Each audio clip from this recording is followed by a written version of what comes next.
Okay, I think I have sound, but you will let me know. Those of you who find me, oh, well, see, the little thing is moving as though there are sound waves. So, uh, hi, this is my Wednesday night Bible study. I'll go faster. That was God's way of saying, you're spending too much time on that one little topic. So, in Luke chapter 6, starting in verse 30, Jesus says, give to everyone who asks you.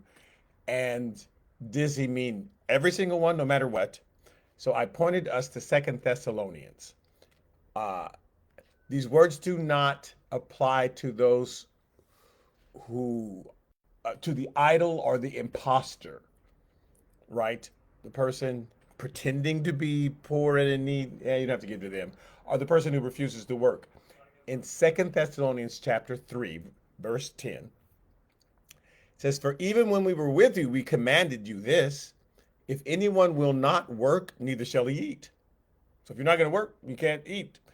And so this does not apply to people who cannot work, who've been laid off from their job, who were working and lost their job somehow or have some sort of disability and they can't work. Paul was talking about people who refuse to work. It says, for we hear that there are some who walk among you in a disorderly manner, not working at all, but are busybodies. Now, again, here's why they were busybodies, is because they were mistakenly thought that a new messianic age was going to start at any moment. Jesus is going to come back at any minute and usher in a new messianic age. They were correct that it was the end of the Jewish age was coming.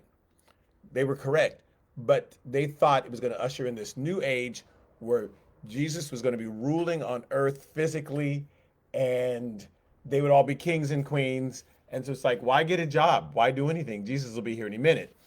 And so they weren't working. I had students in the 90s. I remember asking me, hey, Mr. Griffin, should we even go to college? I mean, our pastors are telling us that Jesus is going to be back any minute. This is in the 90s. This is like 30 years ago. Um, uh, any minute. And I said, nope, they are mistakenly reading these scriptures. When I get and teach on the book of Revelation, some of you will get a new perspective and go, oh, but they're teaching that starting in 1948, if you start in 1948 and go forward, the generation that saw Israel become a nation, that generation will be the one that will see Jesus return. That is a misreading of scripture. And yes, Jesus is coming back. I'm not saying he's not coming back, but that's a misreading of that scripture. But just like back in those days where people weren't working in Paul's day, thinking, oh, everything's going to be different in any minute, so why get a job? There are a lot of people doing that today. It's too bad. So Paul's talking about people who refuse to work, not people who can't work. So Jesus is expecting us to use common sense, to be prayerful, and go, I'm not going to give in to this person because they just refuse to get a job. And they're going to, he says, uh, there are those who are such we command and exhort through our Lord Jesus Christ that they work in quietness and eat their own bread. Like, keep your mouth shut, stop getting everybody's business, and definitely work and eat your own bread. Don't think, I'm just going to live off of that person. Because that's the people who have just made up their mind. And it's actually not good for them that you help perpetuate their wrong thinking. Here, I'll give you money so that you can just live off of other people because you've decided you just don't want to do anymore. Again, different than somebody who's dealing with mental issues, someone who is disabled, somebody who's lost their job, who through circumstances, who wish they could work but are unable to. This is somebody just like, I'm gonna live off of other people. Paul says, nah, don't help those people out. You got it. But he says, the next verse, he says, but as for you, brother, do not grow weary in doing good. Don't like because you see one person who's trying to cheat the system say, oh, I'm not going to help anybody. Because when Jesus says, give to everyone who asks, who's he talking about? Because he's saying that's our attitude if you are able. Here's where this comes from. In Deuteronomy chapter 15, verse 1 and 2, it says, at the end of every 7 years, you shall grant a release of debts. So everybody had been given an allotment of land. Some people are just better managers than other. Some people would get in debt. They'd make poor decisions. Bad things would happen however they got in debt. And now they owed money to other people. And so here I will pay you. I'll give you $100,000. I'm making it, and you can come work for me to slowly pay off that debt. You might work for a year to pay off the debt. You might work for 3 years. You might work 7 years, and you still haven't paid off the debt because your debt was just huge, or it got worse while you were working. You had more kids. You had more problems at home, and so your debt just got worse. It grew. Uh, God told them at the end of 7 years, you're released from all debts because you can't live a life successfully if you are always going to be in debt. But these are the people who were working it off, not the people who, oh, I'm in debt, I'll just wait 7 years and then I won't be in debt anymore. Yes, you're still in debt. Sorry. But for the people who were working it off, who were able to work it off, if they had not, they still owed $20,000. They paid off 80,000 but still owed 20. Or maybe they paid off 20 and still owed 80. It didn't matter. 7 years was long enough for you to be in debt. That pressure of being in debt did not allow you to then thrive. If every cent that you are making is going to paying off a debt, you're never going to be able to thrive, be a blessing to your children and their children. So the debts are just done after 7 years. Um, and verse 2 of Deuteronomy 15. And this is the form of the release. Every creditor who has lent anything to his neighbor shall release it. He shall not require it of his neighbor or his brother, because it is called the Lord's release.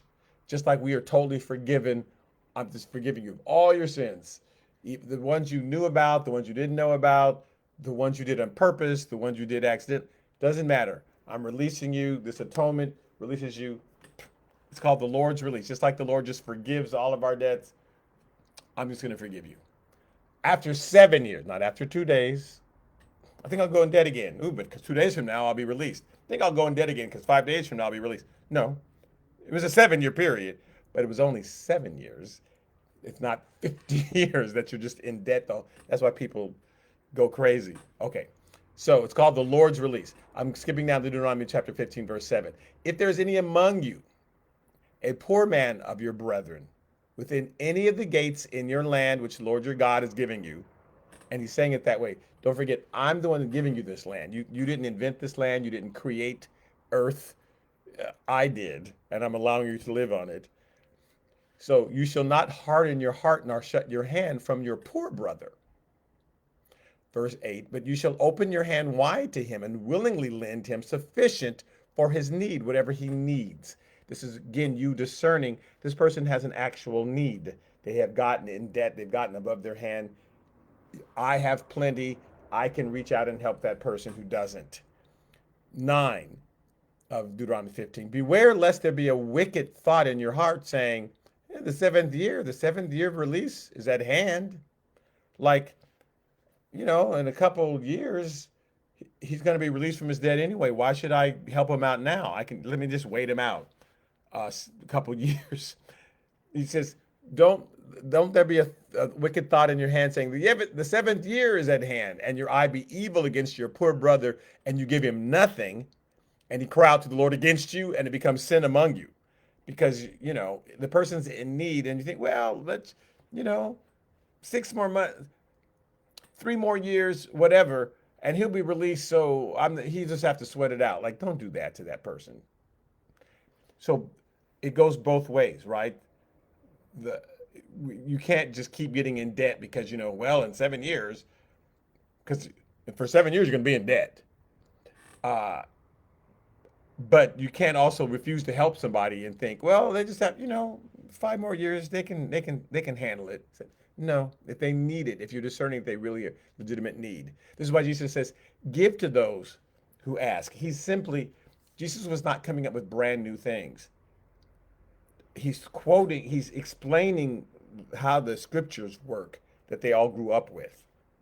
Verse 10, you shall surely give to him, and your heart should not be grieved when you give to him, because for this thing the Lord your God will bless you in all your works and all to which you put your hand. Like, so if you give to somebody who has legitimate need, who's trying to provide for themselves or their family, and I will bless you. I will give it back. I will repay you.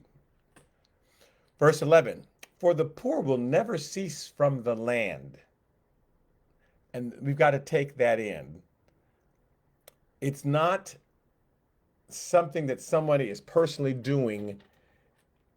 This is a principle that God is saying way back in Deuteronomy. And Jesus said it again, you'll always have the poor. This is not uh, because of because of the fall. This is another one of the things that happened because of the fall. There are people who are just going to fall into trouble because we were broken off. If we were able just to live in God's presence every day and just be full of His Spirit and hear His voice everything that we did, we'd always make right choices. We'd say the right things. We'd go the right places. We'd do the right, but that's not who we are. And God knows who we are. So He's not mad at us that we're making bad choices. In fact, He's saying, okay, there's going to be a certain amount of people who either bad things were done to them or they made wrong choices. It doesn't matter. I'm not mad at them. I'm here to help them out. And I'm blessing some of you so that you can help them out. You will always have the poor. So it's not bad policies. I know you want to blame this person or blame that person or blame that. Oh, but please don't contradict the Bible. Don't make God a liar. Say, God, you're wrong. If we'd only done this, there'd be no more poor people. That's not true. For the poor will never cease from the land. Therefore, I command you, saying, you shall open your hand wide to your brother, to your poor, to your needy in your land. So Jesus is simply reiterating that.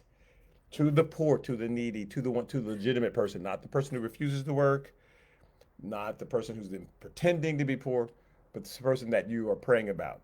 Secondly, when he says make sure you give to them, you have to always determine what you should give. Because for some people, you will perpetuate their situation by giving them money.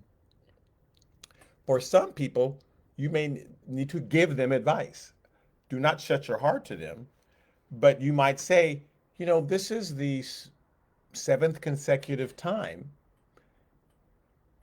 this past few months that you have come to me in need, and it seems to be the same problem that you're running into.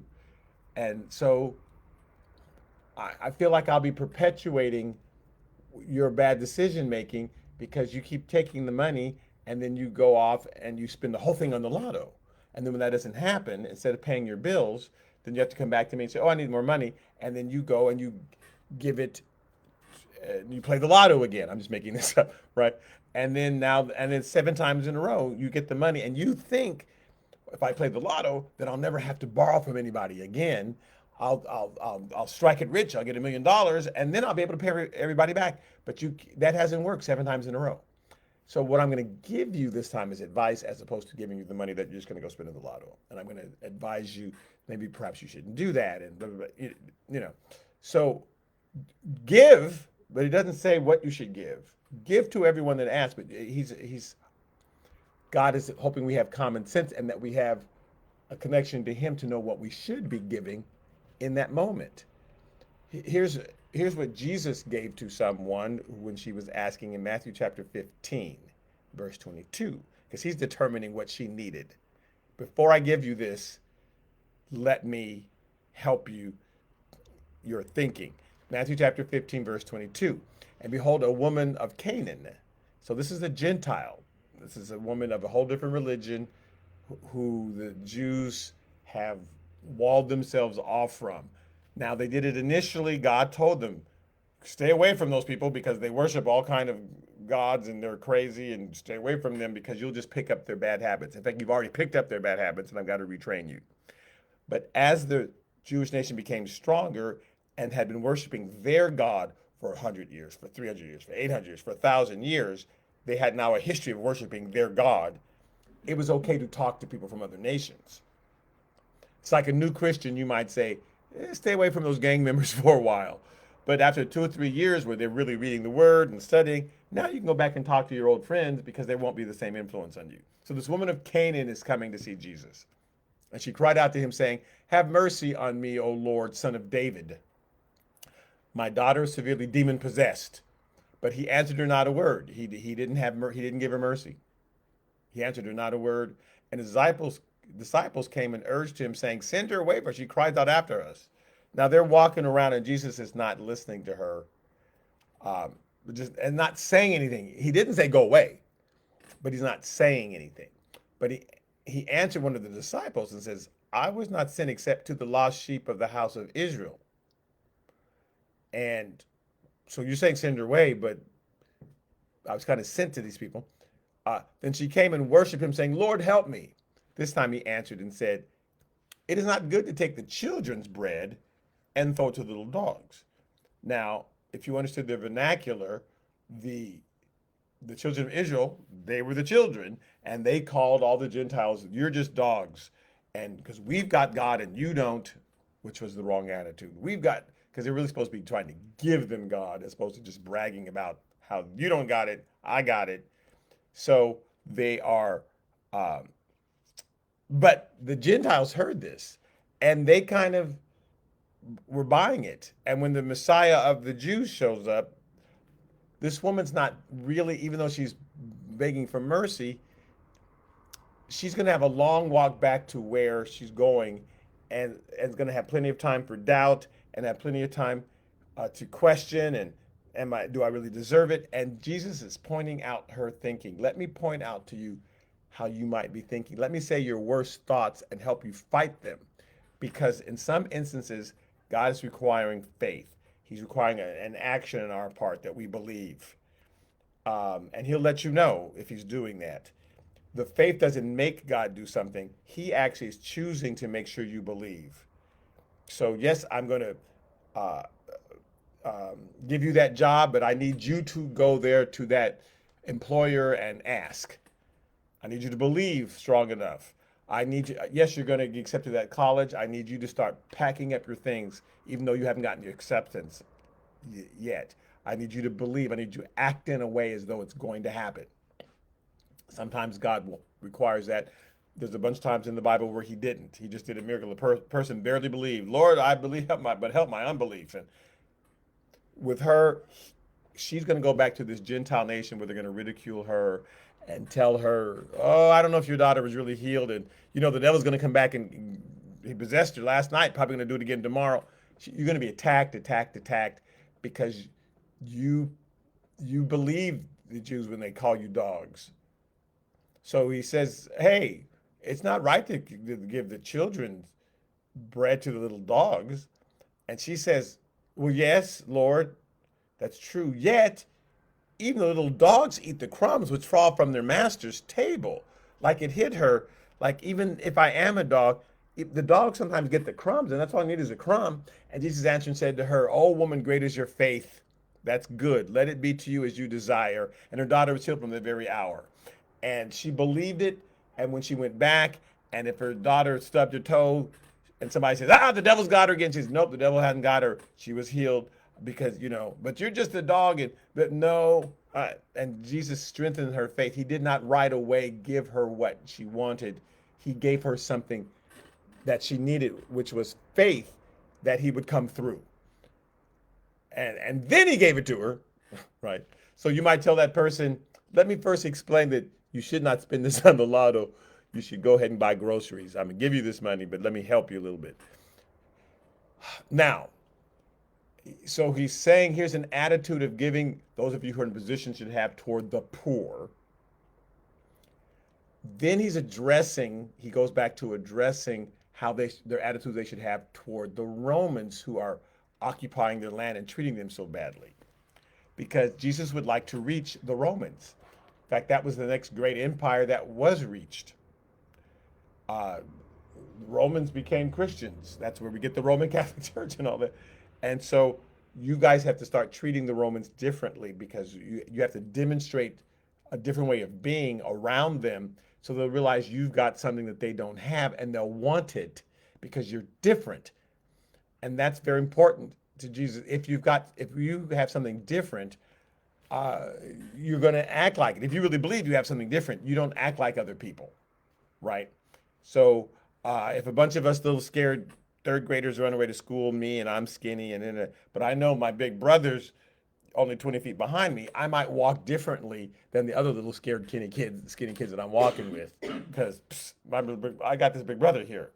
So he's saying if you really have something different, you need to act differently.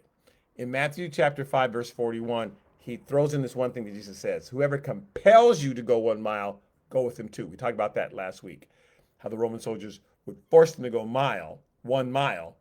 And he says, insist that you go too. I'll go with you too. I'll go with you too. And that will make them stop and think, on the one hand, about what they're doing, but that also will show your generosity, right? That's kind of confused them, because look how you're saying, hey, I'll do even more than you want. So in Luke chapter 5, verse 30, again, Matthew throws that one thing in, Luke doesn't mention it. He says, and from him who takes away your goods, do not ask them back. So Jesus has switched from, here's how you treat the poor, now here's how you treat your enemy. So if somebody takes away your goods, don't ask them back. Don't start a fight with the Romans. If they take your goods, say, here, yeah, take it. God will give me another one. I'm not worried about it. Surely you've done that. You've said, I'm gonna let that go. I'm not even gonna worry about that. God's gonna supply my need. God will give me whoever took that, I get, they must have needed it. If they didn't need it, that's too bad on them. I'm not gonna worry about that. God's gonna bless me. As opposed, no, I'm gonna hunt that person down. I'm gonna get that. Somebody took my pencil. I'm gonna find out who it was and track them down. It's like, let it go. And because he says, just as you want, verse 31, just as you want men to do to you, you also do to them likewise. And he's introducing this law of reciprocity, that what you put out, you're going to get back. What you want to get back, put that out, because that's the law of sowing and reaping. Jesus invented that. God invented that on purpose. You plant apples, you don't get peaches. You plant apples, you're going to get apples. You plant peaches, you're going to get peaches. Whatever you plant, that is what you're going to get. And it's the same with everything. You're putting out a lot of love to people, you're going to get that back. You put a lot of skepticism, and you're going to get that back. You get back what you put out. In fact, in Matthew chapter 7, verse 12, it says, therefore, whatever you want men to do to you, do also to them, for this is the law and the prophets. I'm summing up all the law and the prophets, everything that they have said. This is a summation of whatever you want men to do to you, do also to them. And that refers to justice and mercy. Justice and mercy. And God says, and in fact, that's how I will treat you. If you were just, I will be just to you. If you were merciful to other people, I'll be merciful to you. So getting back to Luke, in Luke chapter 6, verse 32, he says, because if you love those who love you, what credit is that to you?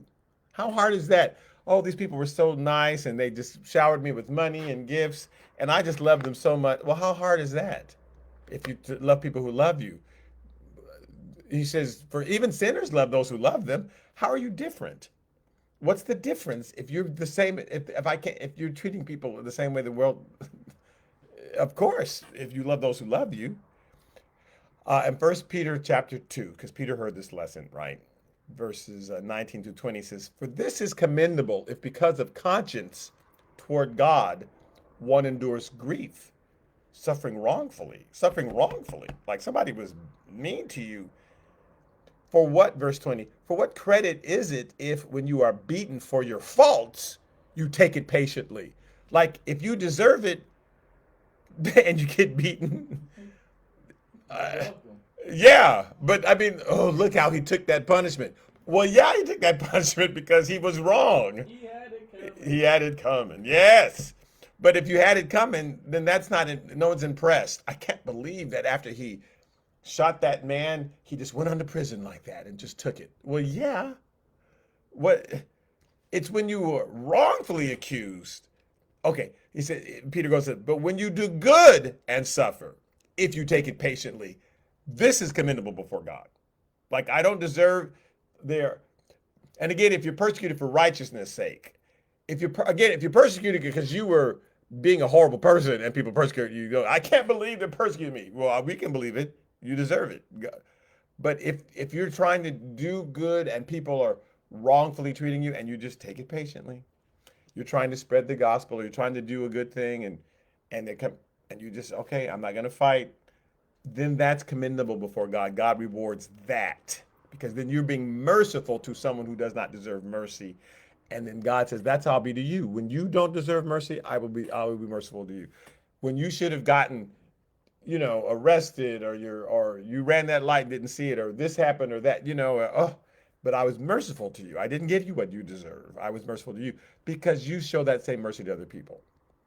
Luke chapter 6, verse 33. And if you do good to those who do good to you, what credit is that to you? For even sinners do the same.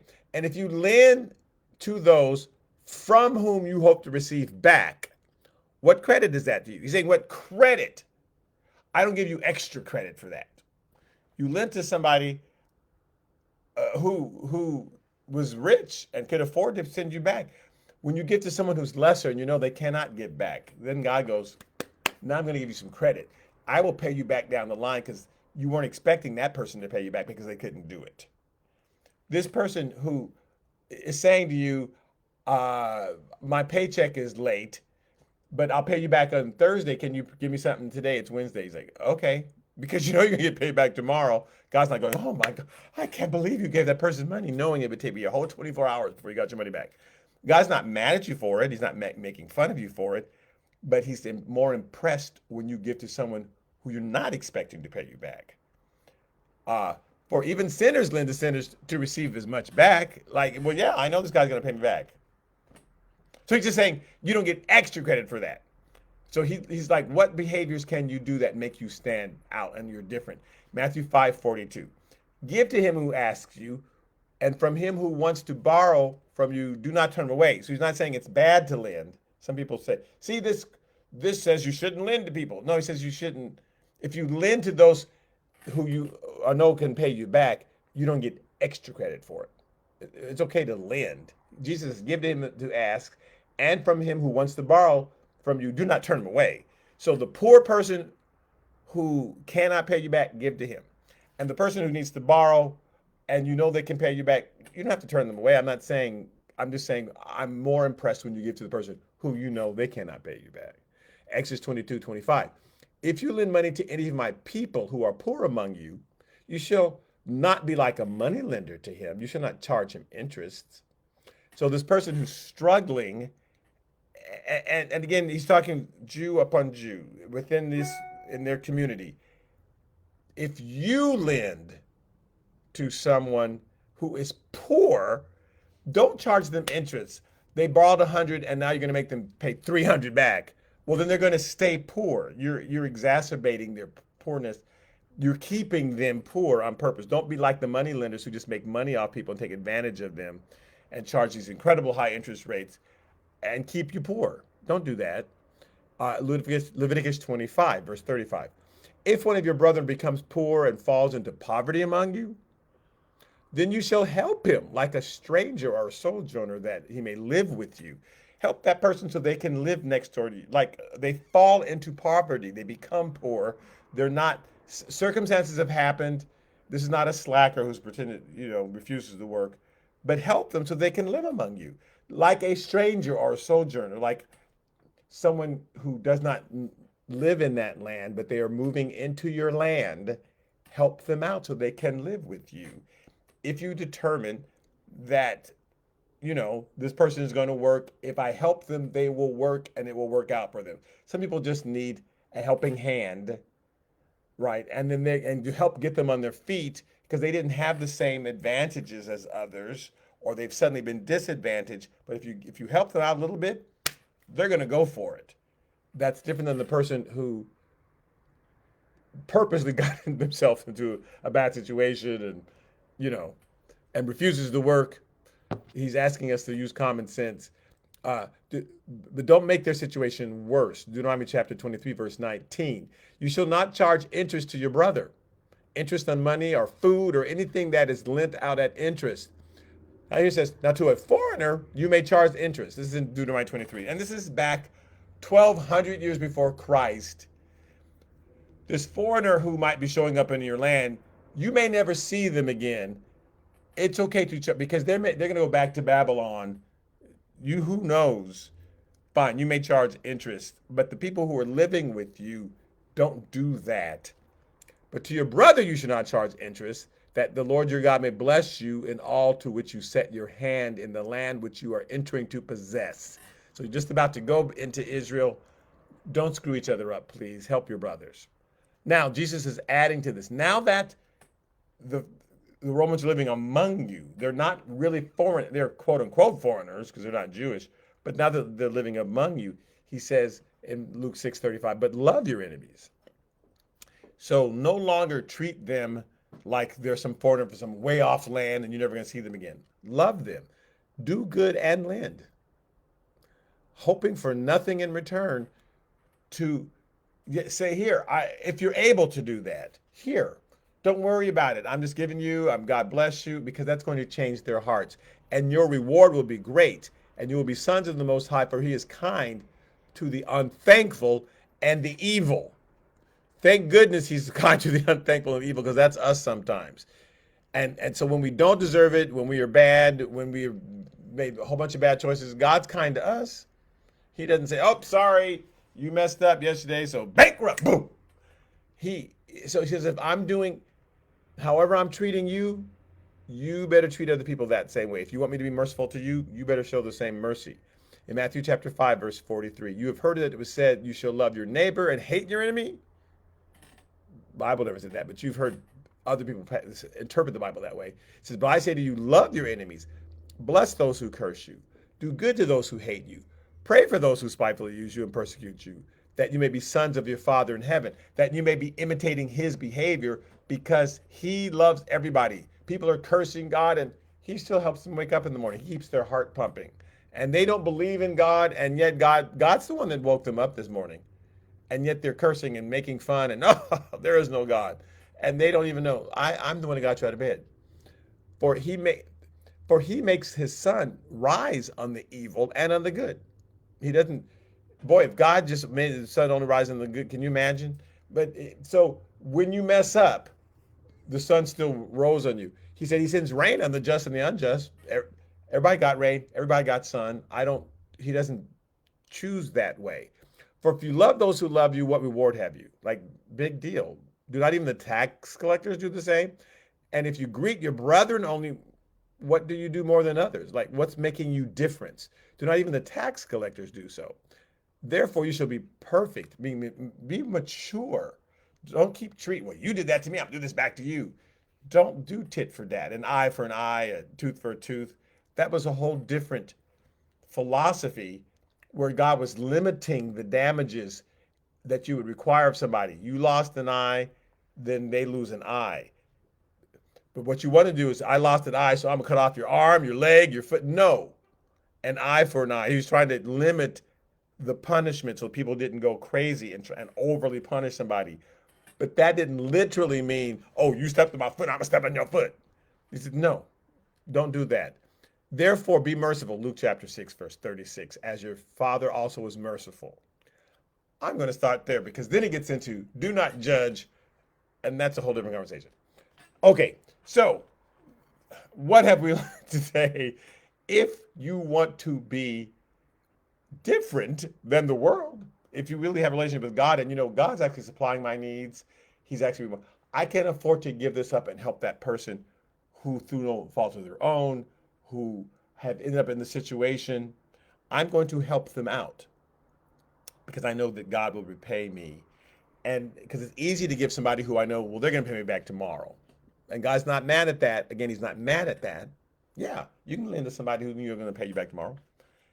But if you want extra credit, he says, what extra credit do you get? Then let's see how you treat, because we should judge one another in how we treat the people who can't do anything for us. Because of course, everybody kisses up to the people who, you know, oh, I want a promotion. But the person who can't do anything for you, how do you treat that person? That's where we see that's where character comes out. And that's what God is saying. The person who's unfortunate, who cannot repay you, give to them, be kind. Okay, all right, I'm going to stop there. Thank you so much, and I hope some of you found me again, who were looking like, what happened? I can't hear you. Hopefully you can hear me now. All right, thanks. We're in the book of Leviticus on Sundays. And I'll continue in the book of Luke next week. Thanks so much. Bye bye.